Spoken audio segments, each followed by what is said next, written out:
চাওক লখিমপুৰ জিলাৰ নাওবৈচাত ৰাইজ দলৰ কেন্দ্ৰীয় সমিতি সন্মানীয় উপসভাপতি ডাক্তৰ হৰিকান্ত দাস ডাঙৰীয়াই দলৰ সাংগঠনিক কাম কাজ কৰি থাকোঁতে আজি কংগ্ৰেছী গুণ্ডাই গৈ তেওঁক অভব্য আচৰণ কৰিছে, তেওঁক হত্যাৰ চেষ্টা কৰিছে আৰু সাংগঠনিক কাম কাজত বাধা দিছে।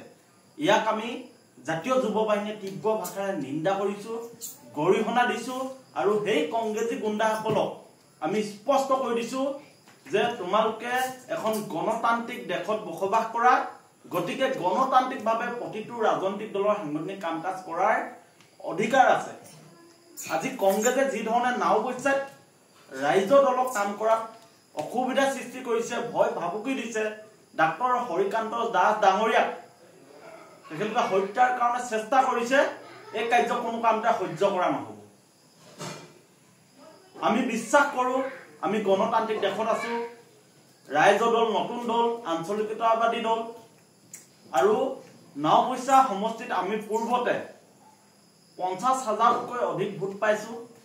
যদিও তাত কংগ্ৰেছ জিকি আহিছে, নাওবৈচাবাসী ৰাইজে জানে যে তাত কংগ্ৰেছৰ MLA থকাৰ পিছতো উন্নয়ন একেবাৰে নাই আৰু সেইবাবে নাওবৈচা সমষ্টিৰ ৰাইজে পৰিৱৰ্তন বিচাৰিছে, নতুনত্ব বিচাৰিছে আৰু আঞ্চলিক দলক এবাৰ সুবিধা দিবৰ কাৰণে খুজিছে আৰু সেইটো কাৰণে ৰাইজৰ দল তাত শক্তিশালী হৈছে, ৰাইজে ৰাইজৰ দলটোক আঁকোৱালি লৈছে। কংগ্ৰেছে বুজি উঠা ভাল যে ৰাইজৰ দলৰ লগত টক্কৰ লৈ লাভ নাই। ৰাইজৰ দল গান্ধীবাদী দল নহয়, ৰাইজৰ দল আঞ্চলিকতাবাদী দল। ৰাইজৰ দলক গুণ্ডাগিৰি কৰিব, ৰাইজৰ দল সহ্য কৰা দল নহয়। আৰু কংগ্ৰেছৰ গুণ্ডাগিৰি ভণ্ডামি, পূৰ্বৰ যি অত্যাচাৰী ইতিহাস, যি দুৰ্নীতি ইতিহাস অসমৰ ৰাইজে জানে আৰু সেইবাবে কংগ্ৰেছৰ পৰা পৰিত্ৰাণ বিচাৰিছে, বিজেপিৰ পৰা পৰিত্ৰাণ বিচাৰিছে। আৰু অসমৰ মানুহ এনেও আঞ্চলিকতাবাদী মানুহ, অসমৰ মানুহে জাতি মাটি ভেটি ৰক্ষাৰ কাৰণে ভোট দিয়ে আৰু নাওবৈচা সমষ্টিৰ ৰাইজক আমি আহ্বান জনাইছোঁ, এই কংগ্ৰেছী গুণ্ডাকেইটাক আপোনালোকে চিনি থওক।